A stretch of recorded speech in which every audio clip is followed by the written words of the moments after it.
"Oh my father, where is my brother Akbar? Isn't he there to support you and save you? My father, where is my uncle Abbas, who would never leave your side? Where is Qasim? Where are Aoun and Muhammad? Why are they not there to save you or support you in the time of need? My son, they have all gone to meet the Prophet, and now it is just me and you. Then I am coming to my father.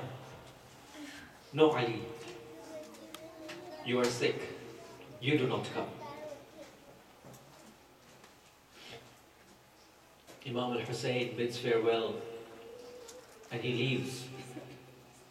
As he's going back to the horse, it is said that Zainab al-Kubra holds the reins and she says to her brother, "Ya Akhi Hussein, allow me to hold the reins for you because there's nobody to do that over here."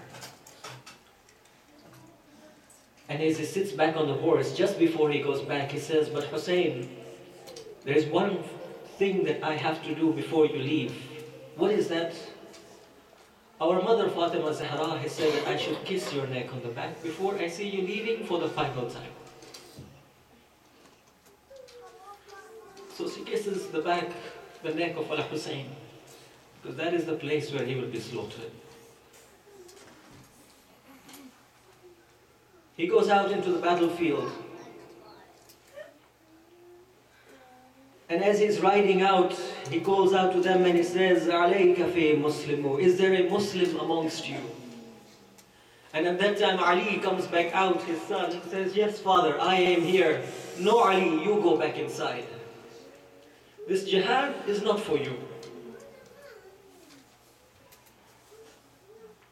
Imam Hussein could only remember how it was when he was riding or walking behind the horse when Ali Akbar was going onto the field.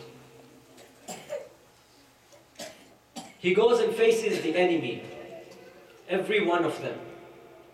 And Umar ibn Sa'ad calls out and he says, "Oh Hussein, even my weakest soldier is no match for you." And Hussein says, "Don't bring one person, bring as many as you can." They were all shocked with this answer. But Hussein now begins the battle and his fighting. He's trying to annihilate some enemies of Allah. And as he's fighting, he's pushed towards the river Furat. There's some stones that are thrown at him, some arrows. But he fights. And when he fights, his eyes go on the body of Hazrat Abbas and he says, "Ya Akhi, do you see how your brother Hussein is fighting? Brother Abbas, where are you?" Imam Hussein's mind goes to the tents. Aoun and Muhammad, where are they? But the enemy don't stop. They continue showering arrows. And it comes a point where Abu Abdullah al-Hussein is now becoming weaker and weaker.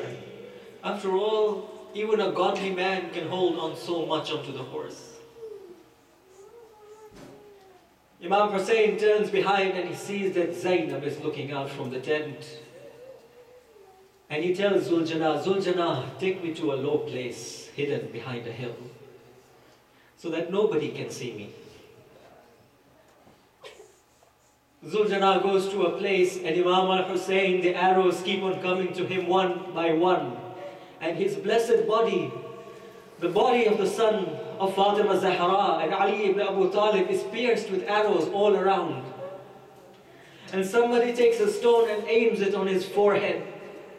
And a person comes from behind and takes his sword and puts it through the helmet of Imam al-Hussein until it reaches his skull. When Imam al-Hussein tells Zuljana, "Zuljana, I can no longer hold on to you, but spread your legs so that I can fall off the horse gently." But you can imagine a man, how he comes out the horse when his body is not touching the ground. Because of all the arrows that have been pierced in his body, it is said that the blessed body of Abu Abdullah al-Hussein does not touch the ground of Karbala. This was Al-Hussein, the one who wanted to reform the ummah of his grandfather when he said to Muhammad Hanafiya, Muhammad, I am going for Amr bil Ma'roof and Nahi anil Munkar. And now he's on the plains of Karbala on Yawm Ashur, alone and about to surrender his soul to his Lord. They come towards him one by one.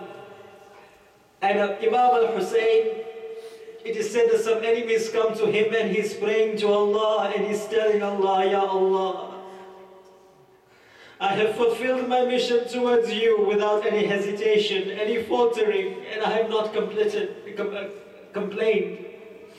I have submitted my whole self to you. Ya Allah, if there was anything else I could give, I would have given it towards you. This was the self-sacrifice of saving Islam of Abu Abdullah al-Hussein.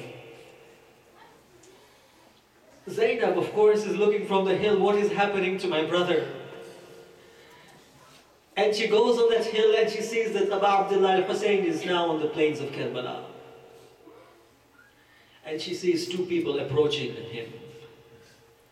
She calls out and says, Oh Umar Asad, are you not a Muslim?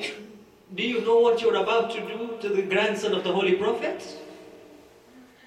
And he turns his back because he does not want to listen to Zainab al-Kubra. Imam al-Hussein turns towards the tents and says, Ya Zainab, go back inside because I do not want you to see what is about to happen to me.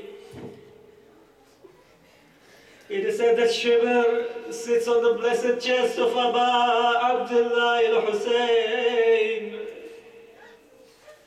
And he takes out a small knife, a small dagger, and Imam al-Hussein is submitting to Allah at all times. Ya Allah, forgive those who have transgressed against you. Ya Allah, forgive them.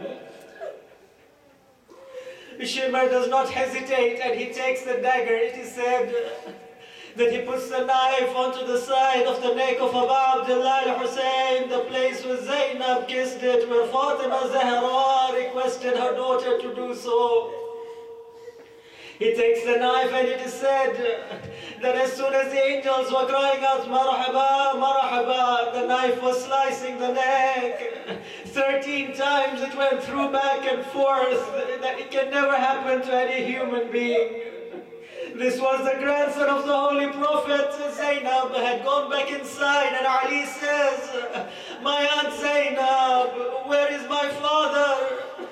Your father is on the battlefield, oh Ali.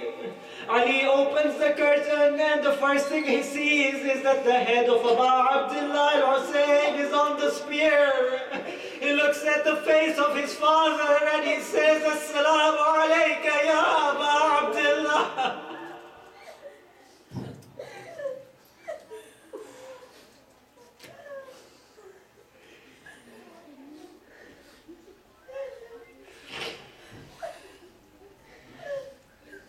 But the enemies are not satisfied.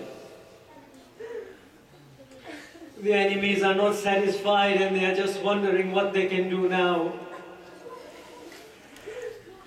It is said some of them start to approach the camps of where Zainab is. As they approach the camps, they start looting the women one by one until one of them comes to Sukaina and looks at her.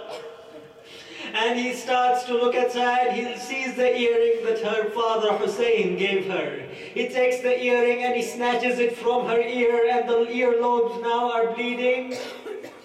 This was the little daughter of Hussein ibn Ali. One of them goes to Fatima al-Kubra and he snatches the ankle bracelets.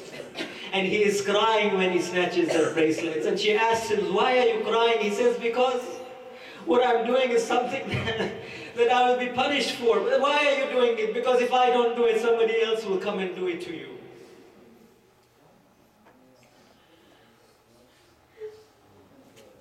According to some riwayat, it is said that Zainab and Ali ibn al-Hussein are in the tents.